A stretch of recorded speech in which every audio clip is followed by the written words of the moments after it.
Hello, I'm ZGALA the Art Angel. You can call me Auntie Angel, and this is a section where I talk about 3 things that inspired me. I'm going to talk about 3 things that inspired me yesterday. Sometimes I like to talk about 3 things that inspired me today, but it's early in the day. And actually, well, let's do a combo model because the 3 specific people and the things they do that I have in mind right now, one of them, maybe even 2 of them, inspired me just this morning. And overall, though, these things inspire me on a regular basis. Let's go backwards from the most recent is Peter Levine. I was just, maybe it's Levine, I think it's Levine.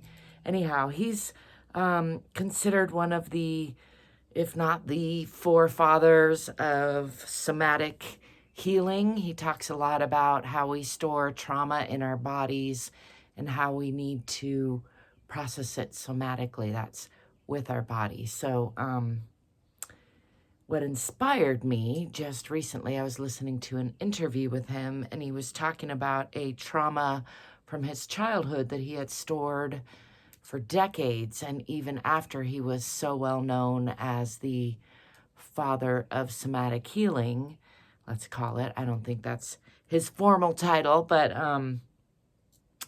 what inspired me was the courage that it took and takes for a person to dive into old trauma, to allow for healing to occur, even if we've been putting it off for a long time or unaware of it. It's not like he was intentionally putting it off, but you can see with hindsight, which is one of my favorite things, how a lot of his work for decades was probably his own body in an attempt to draw out or process, maybe not even draw out into the consciousness, but process and invite the somatic processing of some old stored trauma. And I think this is part of the outcome, the overlay of our human capacity to imagine, our human capacity to disassociate from our shadow self and just get through the day without being aware of how much we are storing in our body and how much that impacts how we age, how we interact on a day-to-day basis. So I was very inspired, am very inspired by Peter Levine or Levine, gosh, by his willingness to openly share and his willingness to just go through that somatic healing even after decades of postponing it or leaving it stored unconsciously. And I think this is something we probably all have, things that are stored, and it's easy to think, well, I've done the work, and so now I'm done with that. And or it's easy to think, well, I couldn't possibly share that I've realized that I wasn't done with that once we have become known for something in life. But this life is ongoing, and it's really always some great mystery to it. So I was just this morning really inspired by Peter Levine's willingness to go through that healing process and his willingness to share it publicly so that others might be inspired to be willing to do that similar healing. I'm particular into somatic healing because I have a body I live in. I have plenty of trauma like so many of us do. And throughout my life, I have had autoimmune type issues, which I've come to understand are largely, if not completely, the result of suppressed trauma or disassociated traumatic experiences. And it's not so much the experiences themselves, but it's the disassociation, it's the suppression, it's the unwillingness to look at things the way they really are in the present moment and just deal with them, that then I think leads to a lot of accumulated trauma in the body. So it's a passion of mine because it's a trouble of mine.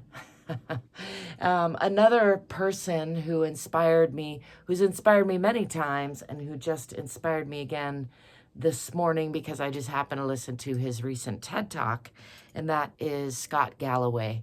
And he is well known on the internet in his own way, as Peter Levine is. All three of these people that I'm going to mention are pretty well known on the internet. You can find them on YouTube and in books and works and whatnot. Scott Galloway, Professor Scott Galloway, is known as a professor. He's tends to speak his mind. He tends to say things that are controversial to many, and he tends to just allow himself to be angry in a way that I guess relates to the somatic suppression that I'm talking about, where I think we all have a lot of things to be angry about. And I'm not a big fan of just focusing on what makes us angry and revving that up, because I do think that that's another thing.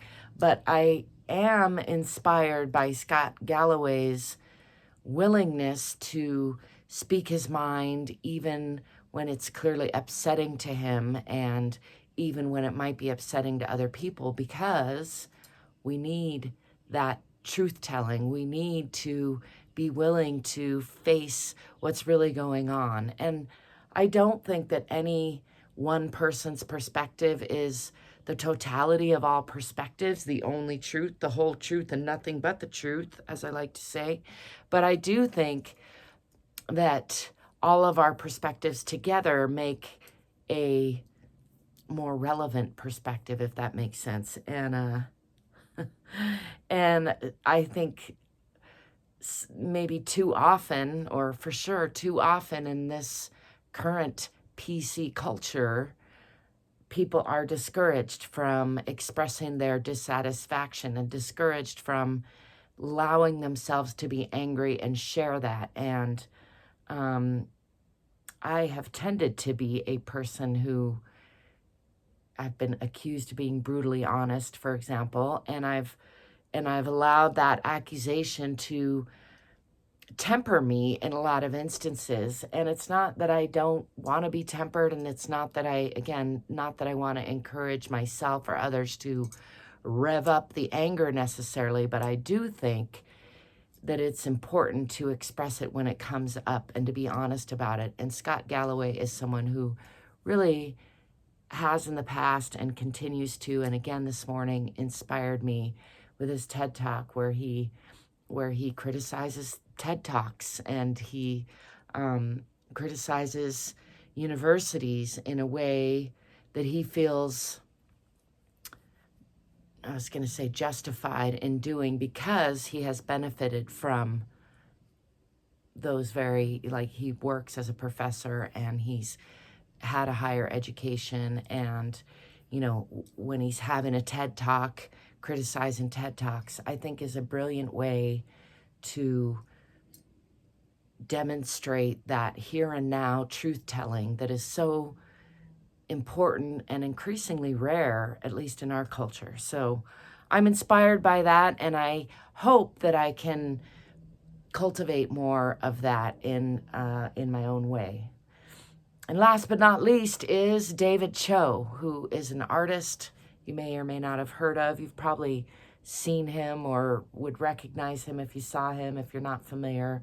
And I recently discovered his YouTube channel, even though I had seen him on some interviews over the years. And I think, like many people, I've always found his energy inspiring. But on his YouTube channel, I recently watched a couple of his videos where he was talking about being imperfect and making crappy art kind of as a way to become a great artist, or to be a great artist, or to not care whether you're a great artist or not, but rather to embrace the process of expression, of allowing whatever is in us wanting to be expressed to come out. And I'm seeing there's an overarching theme to all three of those people.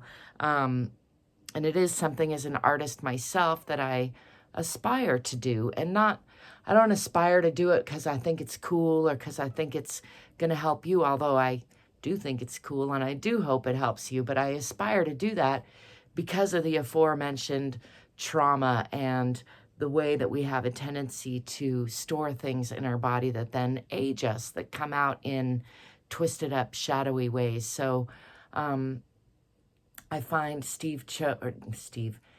David Cho's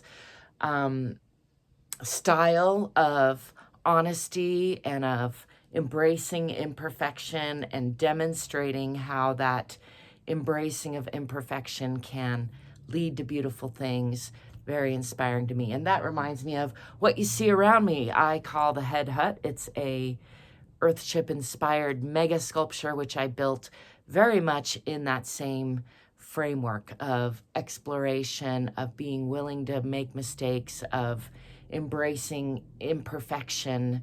And it wouldn't exist, and I love it, and it would not exist if I was allowing myself to be bogged down by worrying about what other people would think, by needing things to be perfect, or by being unwilling to make mistakes or do things sometimes the hard way. So I wrote a book about it. You can find it on Amazon. There's probably a link to it down here. It's called The Head Hutt with 2 T's. And again, I'm ZGALA, the art angel, also known as Aunt Angel, also known as Gabrielle Angel Lily, if you're looking for my books. And yeah, thank you for stopping by. I'd love to know what inspires you or what has been inspiring you lately. If you care to share, drop that in the comments. I do read all my comments and try to reply. Don't forget to like and subscribe because it helps me out a lot. And thanks for being you. Thanks for letting me be me. Don't forget to stay curious and courageous. And if you can, get more fit and more free. I'll be seeing you soon. Thanks for stopping by. Ciao for now.